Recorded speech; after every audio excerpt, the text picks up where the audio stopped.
What's the connection between that boy growing up in colonial Egypt, colonial Palestine, and the man that you became, the academic, the critic, the musician? That's the connection that I'm interested in. How do they play against each other? Well, it was very hard for me to establish a connection because I didn't see it. The one thing that I was able to note, really consistently through my childhood into the present, was my interest in language and in music, and they were almost exclusively connected to my mother. I had a certain gift, you know, for self-expression, for articulation, you know, which was nurtured by my reading habits, which were omnivorous, and you know, don't forget, I grew up without television. Movies were banned, except for once a week, and usually a children's movie. You did write in your book that you did like going to movies. You particularly liked John Hall and other escapes. Yeah, those films. Tarzan films. Yeah, Tarzan films. Well, interesting. They were almost all colonial. Yeah, well, of course, of course. And I always identified with the colonialists, not with the. You know, Fanon talks about that. He said when he saw the Tarzan films in Martinique, he identified with Tarzan, not with the blacks he was always destroying and, you know, screaming at and throwing knives at. But when he went to Paris and saw a Tarzan movie, he identified with the blacks. But of course, I was there. I was in the colonies. I identified with a white man. But anyway, those were very rare experiences, you know, once a week, once every 2 weeks, and they were very carefully monitored for quote-unquote children's movies. The rest of the time I was loosed on the library, so I read Defoe and Scott, the English classics. My mother would talk to us about, and sometimes read to us from Arabic novels, about Arabic history by Zaidan, Jerzy Zaidan, who wrote a whole string of kind of Walter Scott novels about Arab history. But mostly in my own reading, it was that, and I developed a feel for the language, which was entirely literary. It had very little to do with the demotic everyday life, which was led in Arabic. And then music, where I think, I don't know, it's probably very vain to say this, but I think I was many years ahead of my time. I had perfect pitch, which I didn't discover until I left home. I mean, I just could hear the notes exactly right, identify them. I had a perfect memory. I could remember a piece from the moment I heard it. My mother used to say, for example, that at the age of 1.5, or even maybe 2, I had memorized 40 or 50 folk songs and nursery rhymes. And when my cousin, who played the harmonica, would play one of them and make a mistake on purpose, I would start to cry and remonstrate against that. And then, of course, we had some records. I didn't go to many concerts. There weren't that many. It was thought of as not for children. But I recognized that they really meant more to me than anything else, listening to the music. And it was all classical music? All, yeah, Arabic never, music? no. Arabic music was exclusively, as I recall, connected with family events. 1 or 2 of my uncles, you know, very rare. We didn't have that many family events, but if we did in, say, Palestine or in Lebanon, never in Egypt, one of my uncles would play the oud and they would all would sing together, but it was like Greek to me.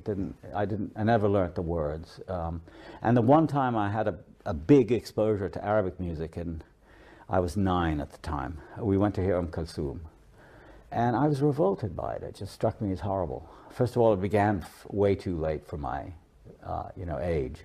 9:30 or 9, for a lot of waiting around and just sort of warming up in the orchestra. And she came out, and there was no form to the music that I could identify. It was just repetition with tiny differences in each repetition. And it was all slow, and it was all sort of mournful.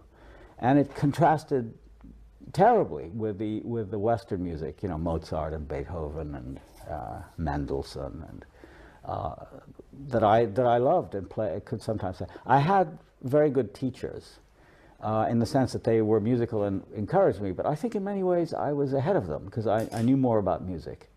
So the piano was always a problem because I didn't have the digital capacity that matched my ear or my memory.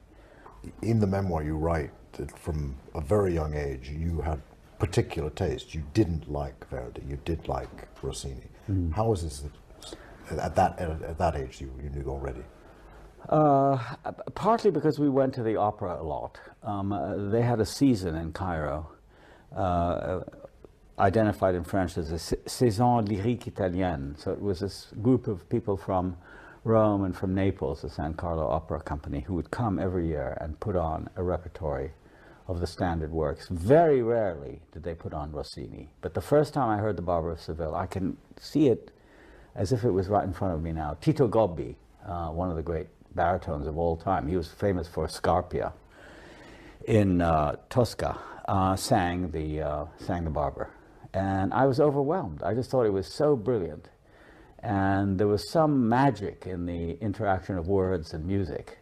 I didn't know Italian very well, although I set out to learn the words of the opera as a result of hearing it. So in a sense, it was the rarity of that. And then, you know, so the one or two performances I saw of the Barber of Seville were completely surrounded by, you know, Rigoletto and Trovatore and Ballo in Maschera and all that stuff. And I just thought the thumping, kind of overly insistent, bloody-minded Verdi, whom as I grew older, you know, I noticed that all the literary people I knew, you know, in my professional life, they all admired Verdi, but you know, because he was a man of the Risorgimento, he was a liberal, he was anti-clerical. And Aida, above all, of course, that was the opera they performed all the time. I came to hate it because it was so. It was like everything was italicized in Verdi, you know, and Rossini was just this extraordinary complexity of rhythm and melody with you know, with wonderful patter. I didn't even know that he had written serious operas, you know, like William Tell that go on, you know, grand operas in the French style. So that was where, and then I made in my own mind connections between Rossini and, let's say, Mozart. I could see that he was in a sense, a child of Mozart. He was somewhat, obviously, younger than he was, but there was a particular kind of, not exactly lightness, because I loved Beethoven too, probably the most, but there was a certain subtlety and rhythmical complexity that I liked. Then when I discovered Bach a little later, Bach was always a kind of a taskmaster at the piano. I mean, it was always hard to play Bach for me. Partly because I wasn't introduced until much later to counterpoint, which, you know, became really kind of an obsession of mine in my later life. But when I became introduced to Bach, then everything, you know, opened up in a quite amazing way. And I felt my musical development was always continuing. And, you know, my friendship with Barenboim, which is, you know, over the last 10 years or so, is part of that. And that's why it's been so satisfying, because it just opens further and further vistas, which I don't have in any other field, you know, except literature. When I discover somebody like Cavafy, you know, it's just out of the, you know, out of the academic development of one's, or professional development of one's own life and mind, you see these quite extraordinary landscapes opening up, and music and literature are the only ones that provide it. There's a kind of sameness to politics, you know, intellectual debate, all the stuff that one lives by. But in those two fields, there's this quite unique kind of unfolding disclosure kind of excitement, which has sustained me. This makes me wonder if there's a connection between this and the fact that you became an interpretive artist, not a composer playing the piano, that you were a critic, not a novelist or a poet. You said when you went to the cinema as a child, I luxuriated in the sanctioned freedom to see and not be seen. Is there some, where does that come from? Why did you want to see and not be seen? And also, does that have something to do with the fact that you're a critic and not a novelist, that you are a pianist and not a composer?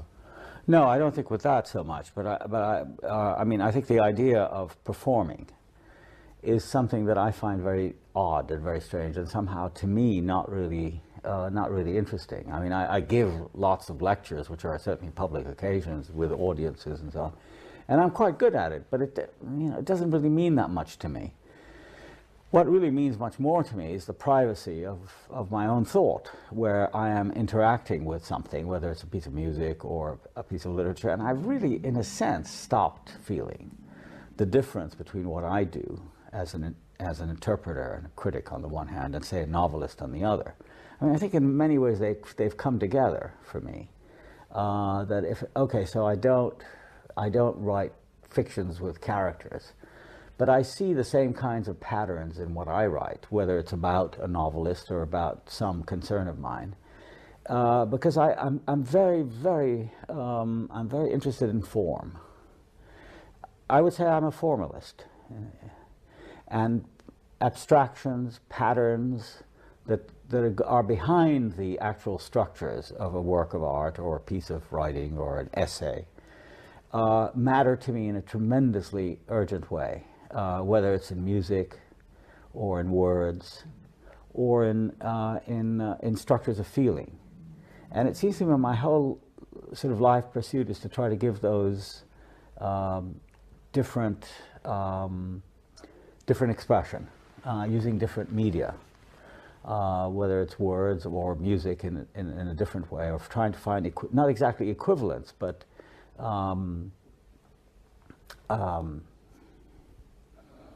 trying to find parallels for them, and to try to sustain them without necessarily reconciling between them. I think it's very, very important for me. In other words, the whole idea of, you know, of narrative is very important for me. Okay, I mean, stories matter a great deal, but it's not the stories that you know, that begin at point A and end at point X that I care about. It's the A to X, and then the B to T, and then the C to P, and so on. All the coexistence of all of these things is really what I'm about, and insofar as I can keep them going, I feel there's a connection between words and music and form.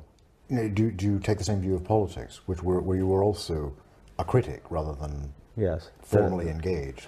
Well, because I think there's a particular independence that I've felt in all these realms, which is not quite the same as actually being a political actor. I mean, I feel I am a political actor by virtue of what I've said and written, but not in the formal sense, in the sense of having a position, of having a status. I've never wanted that.